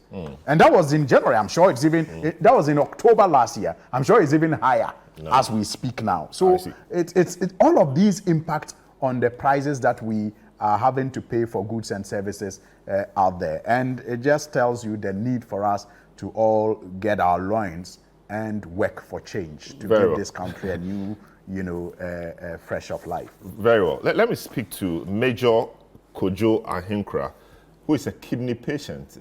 He's been undergoing dialysis, to understand from him how much of a difficulty this increase in fee would have been to him if indeed it was allowed to continue as in implementation. Major Ahinkra, welcome to the program. Thank you. Yes. Can you tell us how often, for example, you go for your dialysis session in a week, and how long you've been doing this? I've been doing it I've been on the machine for 8 years. 8 years. And I was supposed to do 3 times a week. But honestly speaking, the means is not there, so I do twice a week. I see. So twice a week by 8 years, that should be a lot of money on your pocket. And I'm sure a lot of your reserves from your service to this nation as a military officer would have been going through that. Is there a way, or do you have any assistance from any source in doing this? Honestly speaking, it has been few friends, colleagues, and then some benevolent people who normally comes in to assist. in doing it. Like Honorable Samiri said, the First Sky Group has been there to support us. So that has been a little bit, that has pushing us a little bit in going through these 8 years. I see. So obviously, the increase, or were you part of those who were charged in the early stage or early hours of this implementation of the new fee? Were you a victim or were you part of that? Just quickly. Yes, I'm part of that. Oh, so you paid it? No. Okay. When the new charge came, before the new charge came, the unit was closed down because the consumables were short. So the unit was closed around May 22nd or 21st or so this year. Since from that time, we've not gone there to have any dialysis because they didn't have the consumables. So when they were about to resume, that was just last week Monday, that was when we were told that the price has been increased from 380 to 765.42. But since that increment came, I have not been there to have any session. I tried going there, I think, Thursday to find out. But I was told, even though there was a press release that they should go back and take the 380, when I went to the unit, I was told that the 760 is still in the system. The system has not been changed to the old price, but the system is still having the 765.42. So I even asked that, so if they are not ready, why did they then come up to the press statement that they should go back and take the old price while the system has not been changed? I see. So since May, the place was closed. Where were you doing it? How were you managing your dialysis sessions? Like Honorable Samini said, the other private ones are one. So I was going to the Bank Hospital. Like at Cantonment, that is where I've been going. And then how is it the fee there? Is it how is it in comparison to what Kolebu charges? The Bank Hospital is taking 5.5 per session. I see, 550 cedis per session. Yes. I see. Thank you so much. Just hang in there for us, please. Dr. Anaba, you are a former director of a medical facility, the Ridge Hospital, the Greater Accra Regional Hospital. Welcome to the program. Can you take us through the processes? I mean, if you want to increase the fees for some of your products or your services, what processes do you go through? How do you do that? What steps do you go through as management? Yeah, thank you very much. Good afternoon to you, or good morning to you and your cherished viewers. I think as a hospital, if you want to increase fees of any of the services, you have to look at all the inputs. One, the human cost, the equipment that would be involved in it that you need, the maintenance of it, electricity. In the case of dialysis, you have to look for water purification system. And then you have to look at other amenities, that cleaning and all other things. Then you use all that, and then you come out with the price. So for a dialysis, the most frequent thing that you need to procure is the consumables, which is the filters and the tubing that you need to, and you keep that one aside. Then you look at the machine itself and the lifespan, how many people can use it how many times we can use it before we change it. You factor that one in place. You look at the electricity consumption that would be incurred during the process. Then you put it. Then you now look at the human resource, how you are going to pay the people who are going to work there, and add something small, at least for some profit for the maintenance. So that is how we try to factor in or come about of a price for a particular service in any hospital. Come to think of widows in private, that is what you do. But if you are in government, though you factor in the human cost, you have to know that government is paying all the staff that are working in government hospitals. So therefore, a hospital that is being taken care of by government is rather even charging more than private hospitals that are taking care of their staff, including all the other things. So I think in a nutshell, that is how we arrive at the cost of a service that provide. I see. So from all that you've told us, I'm drawing on your experience from the Ridge Hospital because it's a public institution. So after that, you tell your board takes it to the ministry takes it to parliament. How does it work? Yes, when you do that and finish, if you are a Ghana Health Service facility, you have to take it to Ghana Health Service, to the Director General. He will forward it to the minister, and the minister will then forward it to Parliament. When we did in Reach, when we finished constructing Reach and we launched it, before we launched it, we had some pricing for all the services that we thought we were going to do, and that was given to the minister. We couldn't implement it. So there is no institution in Ghana, that a government institution, that can go solo in introducing prices that has not been approved by Parliament or approved by the sector minister and forwarded to Parliament for approval. So that is the process. So you get the experts, team of experts who are going to be involved in the process, give you an idea, you get your accounts people to do the calculations, and then you say this service would cost this much. Then you forward it to the sector minister or the Ghana Health Service Director General if you're under Ghana Health Service. I see. Thanks so much. Let me speak to Franklin Kujo now. Franklin, quite an elaborate process you go through before you have the implementation of new fees and charges. How come that a huge institution like Kolebu obviously knows that, because they've been doing that in the past? How come all of a sudden this particular one failed to go through that test and got implemented, systems reconfigured to reflect the new charges, etc., like Major Ahinkra said, that the 765 figure is still in the system. And yet we have the chief executive officer telling us that it has not been implemented or it's not been approved. I mean, just put all of that together for us. I don't know. Well, it's a public institution yet again, and it's in the news, and I'm not entirely surprised. I must admit, though, that the price increase is quite outrageous. It's just too high. And I'm wondering what the process would have been to the extent that the CEO is now suggesting that at each point in time, or of all the levels that the pricing, the approval process had to go through, none of this was realized. Even at the at the point of collection, right? I thought that was where these matters could have been quickly flagged. So frankly, I don't understand it either. I'm just surprised. But I think the substantive issue here is about the cost of Medicare in this country, which essentially for certain critical illness, like the ones we are talking about, is quite telling when it comes to the way we've managed it.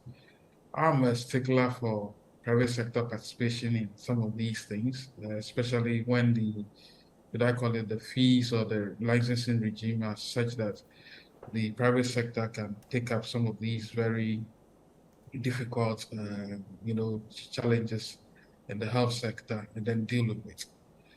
But as it is, the public policy approach, basically public policy guiding healthcare in this country, has always been politicized. And to the extent that this is one of them, it's not surprising at all. But certainly this pricing system was a bit of a fiasco. I don't know whether the CEO is to be believed or the PRO who initially came up with the fee structure, spoke to it as well, should be believed. Whatever it is, there's a disconnect within the chain of management, which I can understand happens everywhere. But until the uproar, I don't think we're going to hear this contested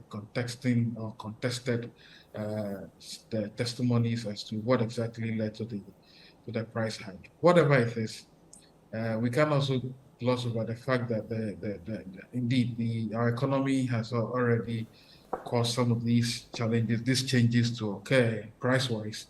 We have to deal with it. But holistically, I think the health sector needs a whole total 360-degree look. Interesting.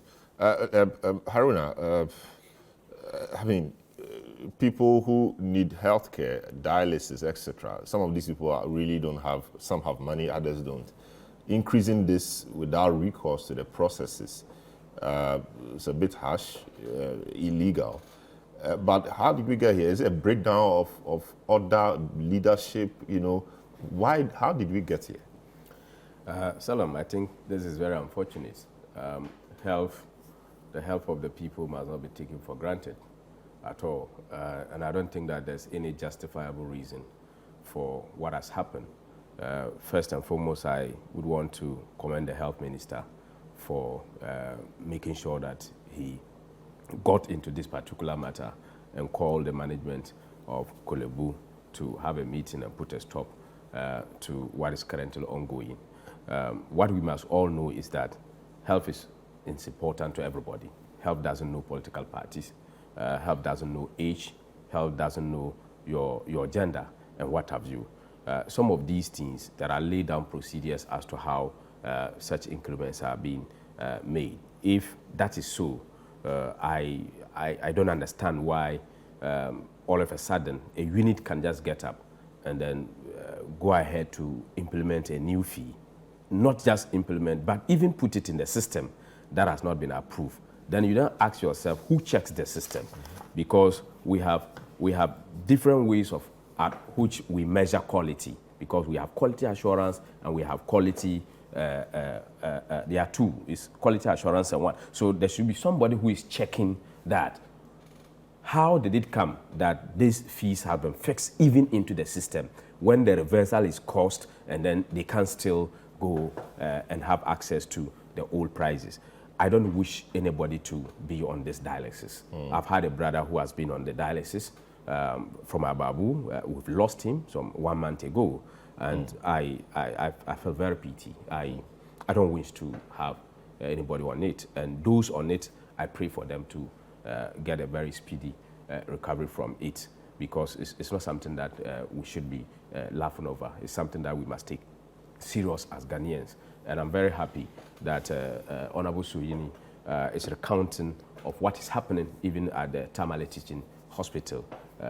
Clearly you see that there's transportation cost from Tamale to from Accra to Tamale, but they still charge as low as 300 if that is true, and you are charging 380, you want to send it there.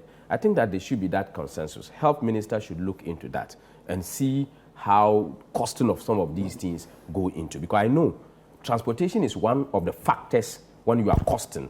So if you are here and the same company is here, you buy from that company here, what has changed? Is it that in terms of quality, there's quality difference between them? No. If that is so, I think that the health minister should take a step further to ensure that there is unanimity in terms of costing, because health is a concern to all of us, and we must all speak to making health a place where all of us will have it, because it can just happen from here. We can get up and anything can happen, and you want to seek for health care. Let's look at it very carefully and then give good health to the citizens of Ghana. Sweeney, is there anything Parliament can do beyond the looking at the fees and charges and passing it and all of that? In a situation like this, of course, the free market economy as well, but these are public institutions. Tamale Teaching Hospital, Kolebu Teaching Hospital, etc., having various different rates of fees for the same thing, and you are just telling us that they buy their consumable from the same source. Tamale, for example, must factor in bigger cost of transportation, etc.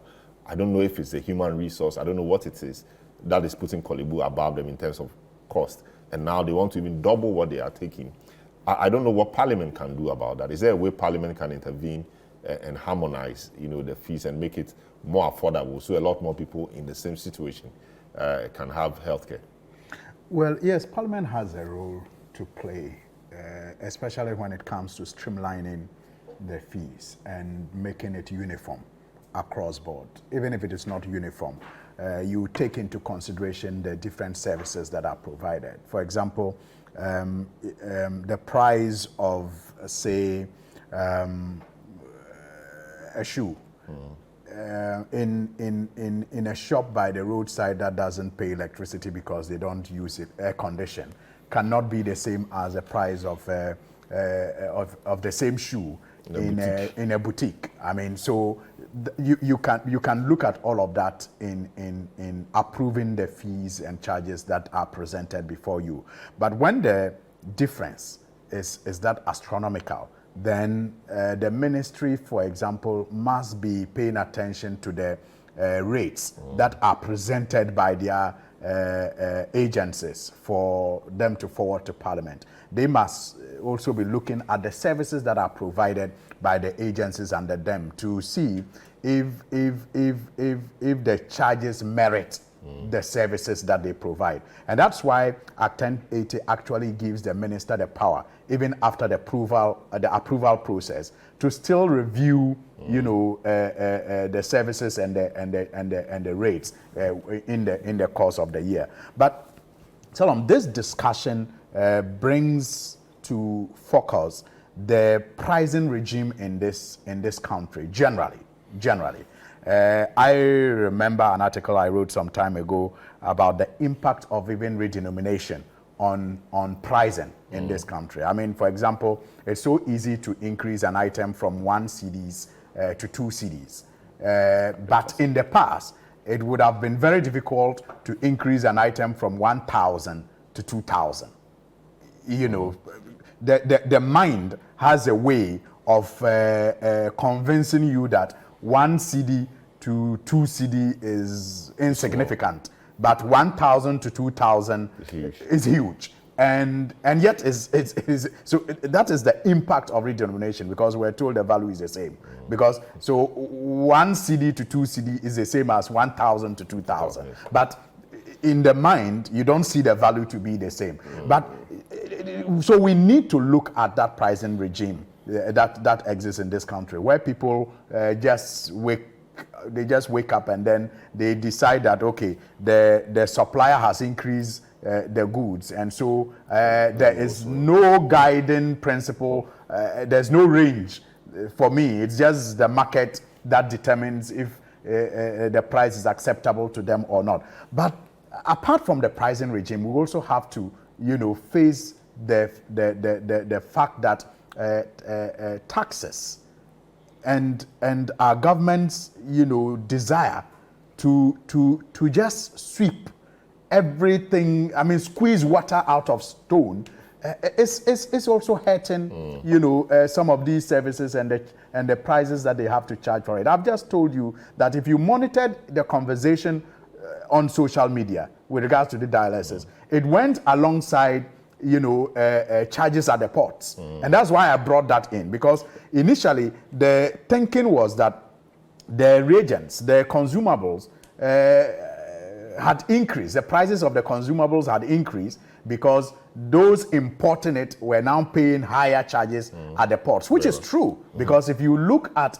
the tariffs that people have to pay now when they are bringing in goods and services, it's just alarming. I mean, for example, I saw on social media people complaining about having to pay 7,800 thereabout to clear a Toyota Hiace, in the beginning of the year, and now having to pay about 15,000 Ghana cedis to clear the same, vehicle. And so if the person is clearing the vehicle to sell in the open market, you can imagine how astronomical the price will also be on the open market. So beyond the pricing regime, which is a bit too unbridled, we also have the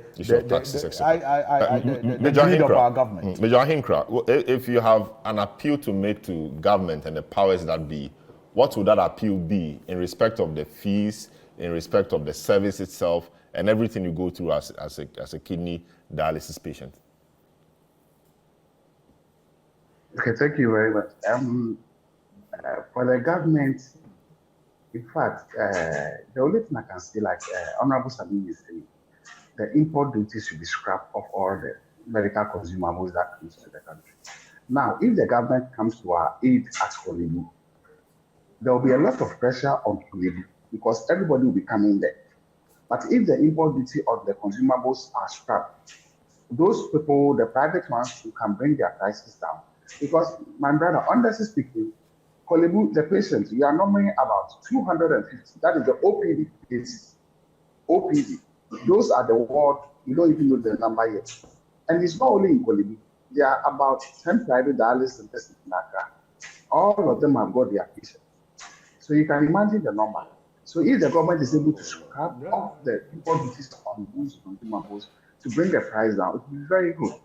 And then secondly, the government should come to our aid. The point is, we cannot pay that 765.52. We can't pay. We don't have the money to pay. Me, the only that I don't want to mention it, I have people who have been supporting me.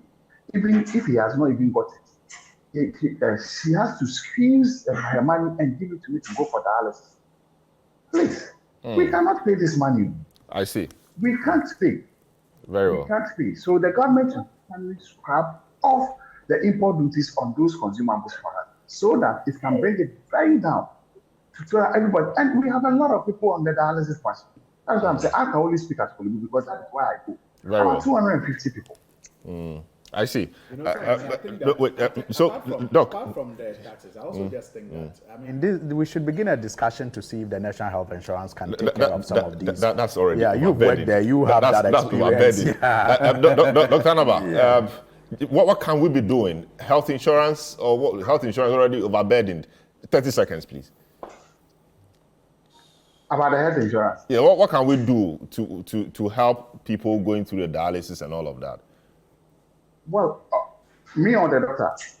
No, Dr. Anaba. Oh, thank you. I think we can do both.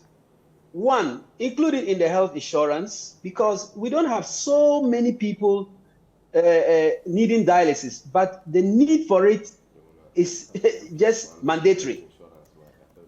If we can also take out the taxes for anything that is related to dialysis at the ports, it will help reduce the cost for both the government hospitals and the private institutions. So if the private sees that there is they don't have a lot of taxes to pay for dialysis, they can also reduce the price. As we are talking, even Nyaho is charging less than Kolebu, which is a private. Tamale Teaching Hospital, just like Suhini said, is charging less than Kolebu.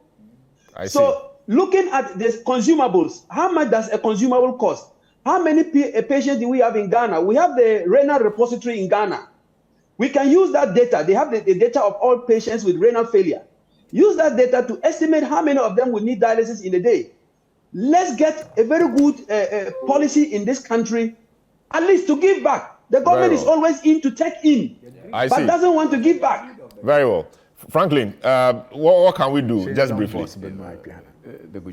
Okay, all right. Franklin is gone off. Haruna, just a few seconds. Yes, I think that in terms of the pricing, Honorable Suyini has mentioned, I think that, yes, pricing regime in this country is something that is very bad. And the taxes too. Pricing, I'm talking about pricing now.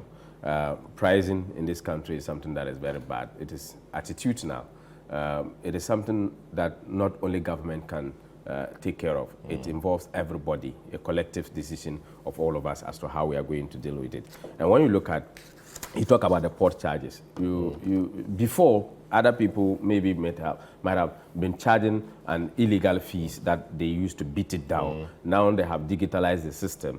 If the thing goes back to the normal, where you would have to pay what it is, then you see that it goes up. I agree with the fact that we need to work on the charges that is put on the medical consumable for us to go. But there is no justifiable reason for Kolebu if Nyaho is charging less than that, Tamale is charging more than that. I don't think this could be the cause of port charges and all that. Thank you so much. So we also have to address the greed of our government. Well, thank you so much. So we had, how do you buy 18 phones for 2 million? What about if you use the health insurance Franklin Kujo, how do you buy 18 Major iPhones for Kojo 2 million? Ahinkra, kidney patient, Dr. Thomas Anaba, former medical director of the Ridge Hospital, for speaking to us on this segment. Thank you so much. My name is Selam Adonu. Catch you same time next week. Have a fruitful weekend.